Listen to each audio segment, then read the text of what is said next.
বাঙালির অন্যতম হল পহেলা বৈশাখ। চৈত্র সংক্রান্তির পরের দিন পালিত হয় পহেলা বৈশাখ। বাংলা নববর্ষের সঙ্গে অঙ্গাঙ্গিভাবে জড়িয়ে আছে হালখাতা, তাই নববর্ষের প্রথম দিনে হালখাতার পুজো করা হয়।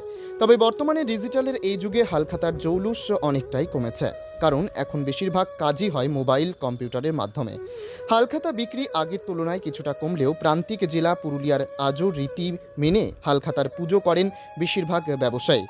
মহা ধুমধামের সঙ্গে না হলেও ঐতিহ্য বজায় রাখতে হালখাতার পুজো করেন তারা। বিষয়ে দোকানের ব্যবসায়ীরা বলেন, মূলত পহেলা বৈশাখ উপলক্ষে এই হালখাতা বিক্রি হয়।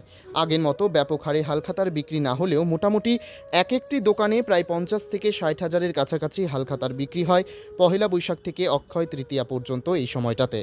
আজও পুরুলিয়া জেলাতে হালখাতার ঐতিহ্য বজায় রয়েছে।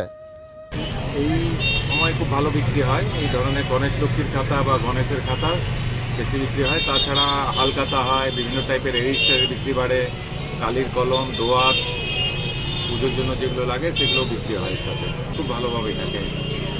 এটা এমনি এই সময় হয়, তারপরে অক্ষয় তৃতীয়ায় এই রেজিস্টারের বা এই খাতা বা অনেকে দেওয়ালিতে করে, কিন্তু মেনলি পয়লা বৈশাখের বিক্রিটা সবচেয়ে বেশি। তাও অ্যাভারেজ ধরুন প্রতি দোকান থেকে আপনি যদি পুরুলিয়াতে হিসাব করে থাকেন তো প্রায় 50 থেকে 60 হাজার এরকম খাতা বিক্রি হয়। তারপর রোকর খাতা যেগুলো হয়, লাল সালু বাঁধা, সেগুলোও বিক্রি হয়। বহু ধরনের খাতা বিক্রি হয়।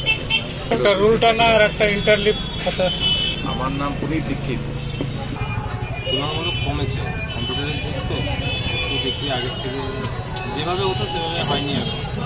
এটাই হবে চিরাচরিত যেটা প্রথা চলে আসছে, যে নতুন বছর একটা নতুন খাতা করবে, সেভাবে প্রত্যেকেই করে। ছোটো সামান্য দামের হলেও একটা শুরু করে, কিন্তু সে আগেকার মতন মোটামুটি ঠিকই আছে। মানে প্রত্যেকটা বাড়ির মহিলারা এবং দোকানদার যারা আছেন তারা এক পিস হলেও একটা পুজোর জন্য একটা শুরু করবে আর কি, নতুন বছর শুভ সূচনা করবে। সেভাবেই আর কি আমাদের বাঙালি আনা যেটা আছে সেটা এখন এই সময় এরপরে আপনি চাইলেও আর কখনো